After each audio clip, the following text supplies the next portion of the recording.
Sveiki! Rudolfs Blaumanis vēl nevienreiz nav precējies, bet viņš mums ir atstājis vienu īsu pamācību mīlošu. Mūsdien jaunekļiem jaunumā visi tādi gudri, zina, kas un kā jādara, kas notiek, kāda mīlestība. Visai zina, kāda mīlestība mums sena ir veca, un tā ir vispār tā runā. Tāda īsta noteikuma, kad mīlestība var pievērsties, nav uzstādīts. Katram jāskatās pēc saviem apstākļiem, pēc saviem ieskatiem, kas sirsniņā notiek, cik laika katram, vispārējiem apstākļiem. Un tātad īsta pamācība mīlēšanā no Rudolfa Blaumana.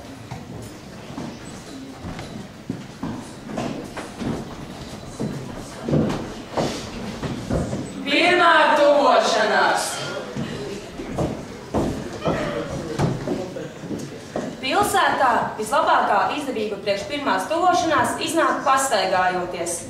Tad mīļotam priekšmetam, lai arī izcienīga attāluma var dot noprast, cik dziļu iespaidu tas darījis.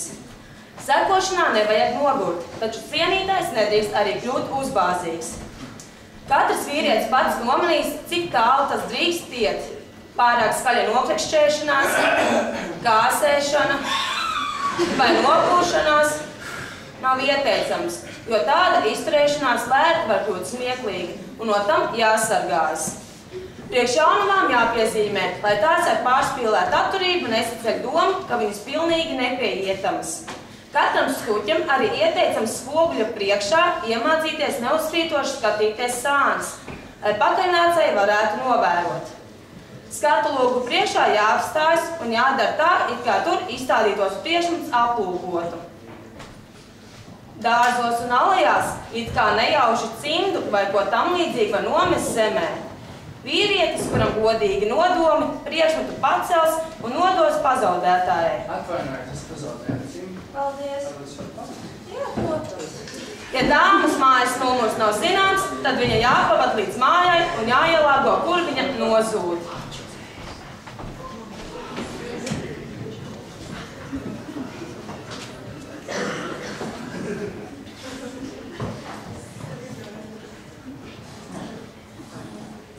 Laukos. Ieteicama vieta ir baznīcu priekšnami. Kad ērģelnieks spēlē izvadīšanas gabalu, tad jauneklis baznīcēm kūlī piespraucas izredzētajai klāt un uzrūžas tai it kā netīšām virsū. Tad viņš notrīkst jau un saka: Atvainojiet, mūsdienās ļauts tik nekaunīgi. Un ar to sarunāšanās ievadīta. Pie lauku puišiem un meitām novērojams, ka tie, kas viens otru mīlē, uz āru izrāda lielu nesaticību. Viņš viņu dēvē par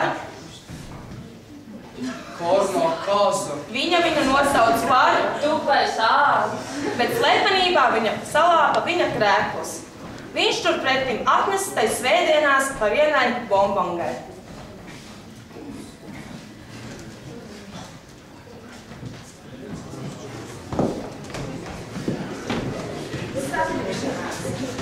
Satikšanās tā ir tāda smalka lieta, tādēļ gandrīz pastāvīgi viņa atzīmē ar randevu.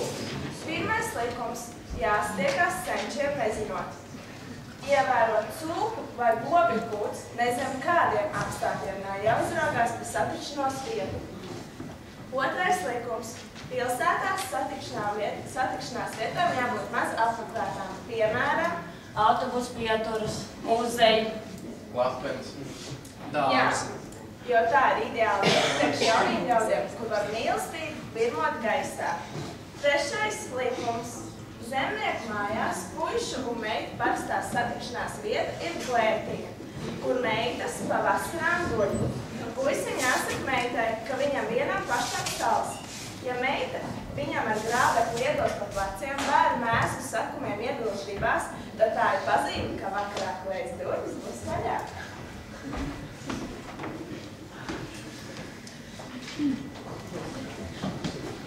Skūpsts. Skūpsts? Šeit esam nokļuvuši pie vārīgā punkta. Skūpsts pie pilsētniekiem, buča, ja gluži vienkārši mute, pie lauciniekiem. Skūpsts nav iemācām padarīšana. Tur mēģināšana ir viss, studēšana nekas. Ja vīrietis sajūt, ka skūpsts netiktu atraidīts, viņš labo roku liegi apliek ap mīļotā priekšmetu viduci, satver viņas abas rokas un ar labi nomērķēt galvas pakustinājumu tuvojas skūpstāmajām lūpām. Pie tam jāaizmiedz abas acis. Skūpsta ilgums grozās pēc ikreizējiem apstākļiem. Ja senčs nav tuvumā, tas droši var būt ilgāks. Pilsētnieku skūpstam jābūt bez trokšņa. Bet Toma kungs, ko jūs darāt? Mana vienīgā. Jauns jūs esat! Dots, un tikai vēl vien bučīti saulē. Tad ik pa laikam šī bučiņa tiek dota un ņemta. Uz laukiem ir diktas, plaukšķošas un skaļas bučas.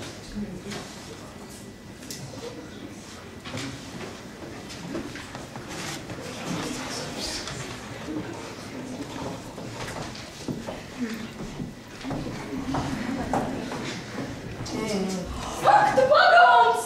Nav jau tik traki. Melns! Nav jau tik traki.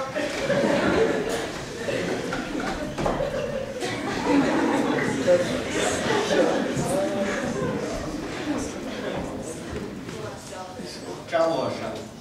Puiša ar čalošanu iekarot ciešāku meitas mīlestību. Katrā ziņā ir jāizvērās no garlaicīgiem tematiem, piemēram, no politikas un no citām nejēdzībām. Sarunai veikli jāiet viņu mazi mīlīgi dzejolīši. Un vispār jārunā par savām jūtām. Jāstāsta, ka pastāvīgi par viņu vienu domājot un aktīvi bieži par viņu sapņojot. Ja sarunā iestājas klusums un vīrietis, es nekā nezinu, ko sacīt, tad lai atkārtot. Tu mana vienīgā, tu mana vienīgā.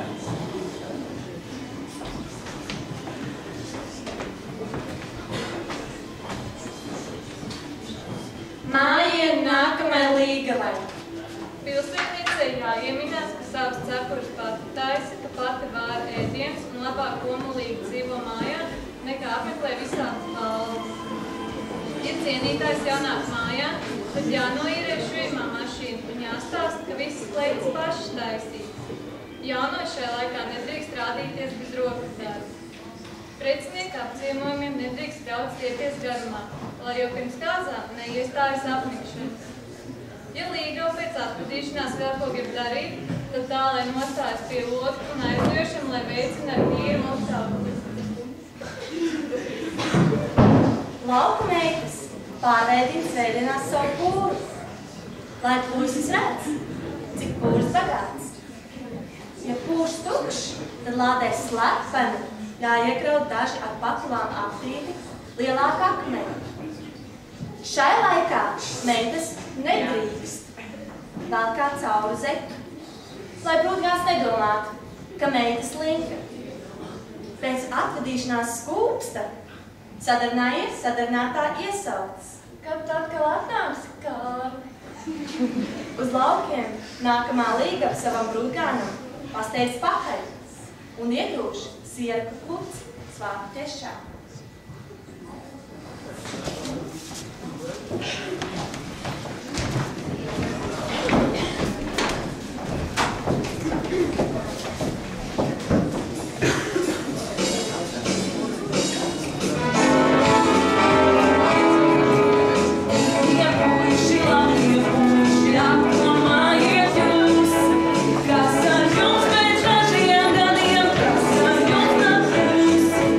This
jaunos jaunekļus esam no pirmās ļūtu pamošanās aizveduši līdz altāram.